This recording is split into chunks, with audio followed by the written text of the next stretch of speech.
Puji Tuhan, selamat pagi Bapak Ibu sekalian. Senang sekali bisa menyapa Bapak Ibu sekalian dimanapun engkau berada. Saya harap bahwa engkau ada dalam penyertaan Tuhan yang sempurna. Dan kiranya damai sejahtera Allah yang melampaui segala akal dan pikiran itu menyertai hidupmu, membawa engkau lebih intim lagi dengan Yesus Kristus. Puji Tuhan. Firman Allah pagi hari ini saya berikan tema, percaya pada Yesus itulah keuntunganku. Sekali lagi, percaya kepada Yesus itulah keuntunganku.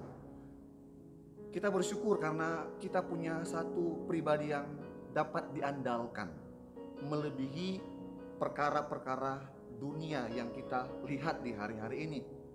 Firman Allah dalam kitab Mazmur pasal 56 ayat 1 sampai 5 berkata begini.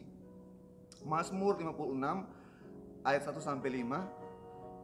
Untuk pemimpin biduan, menurut lagu, merpati di pohon-pohon tarbantin yang jauh. Miktam dari Daud, ketika orang Filistin menangkap dia di Gat. Kasihanilah aku ya Allah, sebab orang-orang menginjak-injak aku. Sepanjang hari orang memerangi dan menghimpit aku. Seteru-seteruku menginjak-injak aku sepanjang hari. Bahkan banyak orang yang memerangi aku dengan sombong.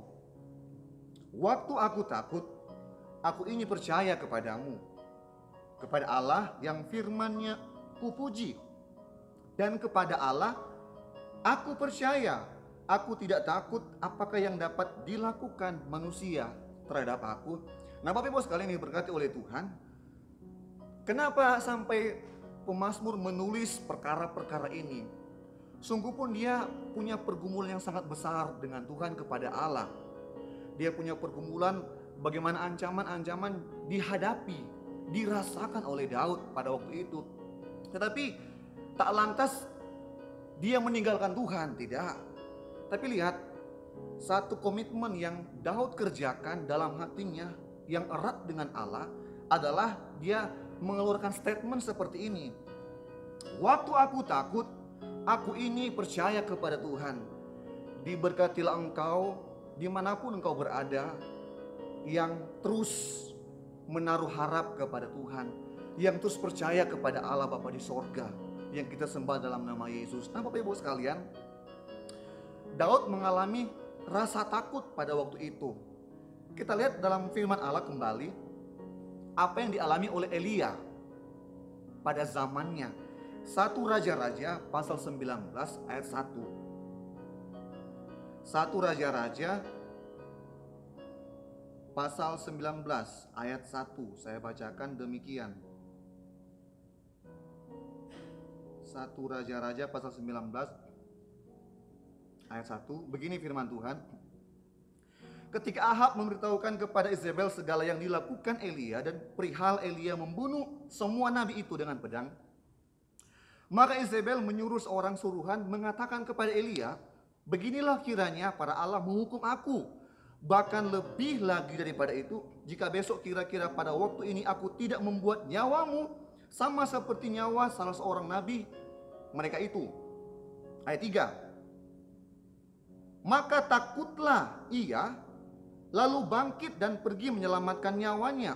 Dan setelah sampai ke Berseba, yang termasuk wilayah Yehuda, ia meninggalkan bujangnya di sana. Bapak Ibu perhatikan, Elia takut ketika ada ancaman dari Izebel. Pasal 18 ayat 38, jelas firman Allah berkata, api Tuhan turun menyampar segala korban.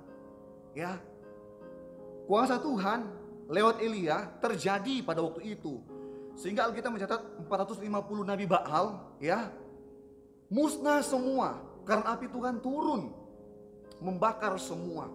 Ya, Elia menyembelih satu persatu nabi-nabi Baal pada waktu itu.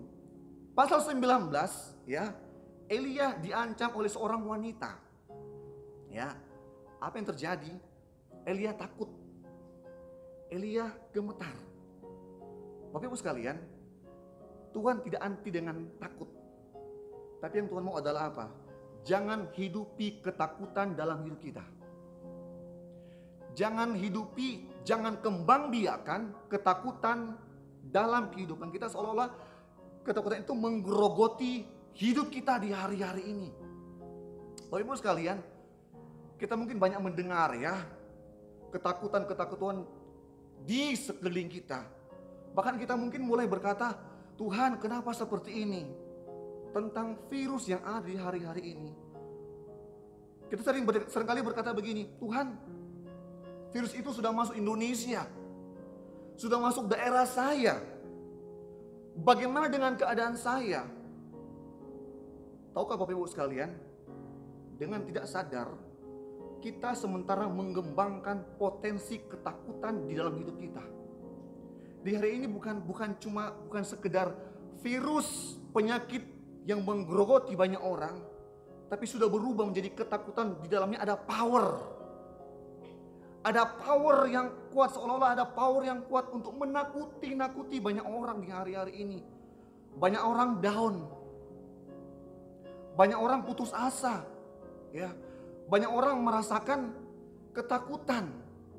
Banyak orang merasakan kekhawatiran yang mendalam, ya. Hasil analisis Bapak Ibu sekalian, ya. Penderita itu 80% itu dirasakan karena merasakan takut. Takut. Ya. Kemudian 3% ya itu memang menjadi korban. 17% itu dirawat oleh tim medis. 80% saya katakan tadi, mereka mengalami ketakutan yang sangat dalam. Ya, sehingga mereka menjadi down di hari-hari ini, menjadi lemah. Seakan-akan mereka nggak ada pengharapan lagi dalam Kristus. Tapi saya mau sampaikan kepada Bapak Ibu sekalian yang menyaksikan tayangan ini, berpeganglah kepada Kristus. Berpeganglah kepada kasih karunia Allah. Sama dengan Elia. Tuhan tidak anti dengan Elia ketika Elia takut. Tapi lihat di pasal 19, ketika Elia pun takut, penyediaan Tuhan terjadi pun buat Elia. Penyediaan Tuhan terjadi ketika Elia takut, ketika Elia ada dalam satu kebimbangan. Dia di bawah pohon. Tuhan menyediakan penyediaan yang begitu melimpah buat Elia. Bahkan malaikat Tuhan menyapa hidup Elia. Makanlah, minumlah. Kalau tidak engkau akan menjadi lemah. Lihat, ketika firman Allah terjadi buat Elia, penyediaan pun Tuhan nyatakan, Tuhan sediakan buat kehidupan Elia. Di hari-hari ini mungkin kita mengalami hal yang sama Bapak Ibu sekalian. Mari, jangan hidupi ketakutan yang di sekeliling kita ini. Tapi hidupilah firman Allah. Kedengaran sini sana banyak kabar menakutkan.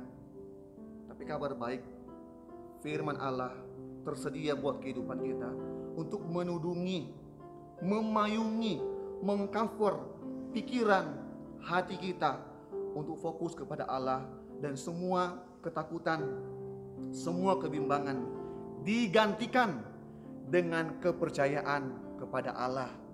Kepercayaan kepada Yesus yang kita sembah di hari-hari ini.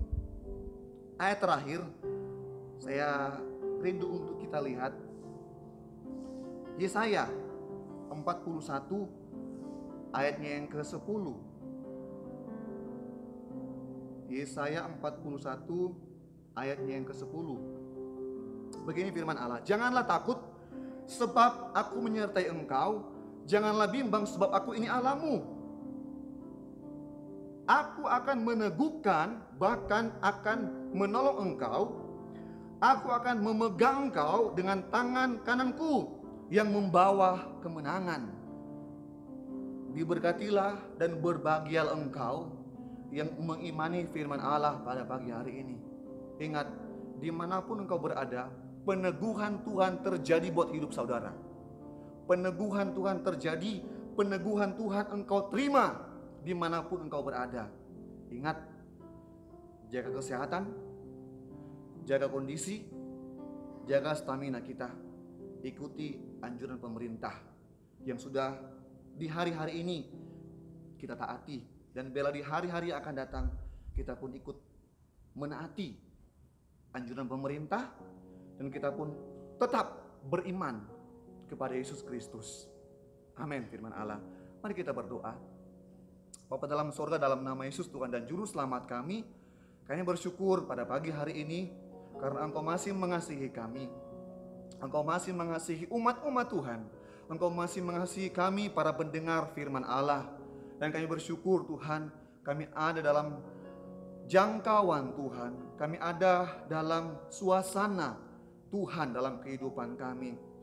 Bapa di sorga, di pagi hari ini kami kembali berdoa untuk bangsa dan negara kami. Tuhan, turunlah damai-Mu bagi negara kami. Shalom dari Allah, dari sorga, turun bagi negara kami ya Tuhan. Berkati pemerintahan kami, berkati Bapak Presiden, berkati Bapak Wakil Presiden, berkati para tim medis di tiap-tiap rumah sakit di penjuru negeri ini Tuhan. Kami percaya Engkau punya tujuan, Engkau punya rencana, Engkau punya kuasa yang besar untuk memulihkan negara kami. Setiap pasien yang terjangkit virus corona Tuhan, disembuhkan dalam nama Yesus, ditahirkan dalam nama Yesus. Jemaat-jemaat Tuhan, biarlah Engkau menjaga kehidupan mereka sebagaimana Engkau memelihara kehidupan Elia, sebagaimana Engkau memelihara kehidupan Raja Daud. Kami imani, kami deklarasikan hal yang sama terjadi bagi segenap jemaat Tuhan, bagi segenap rakyat Indonesia. Terima kasih Bapa di sorga, kami bersyukur kepada Tuhan, dan kami alaskan semua doa kami dalam nama Tuhan Yesus Kristus. Haleluya, amin.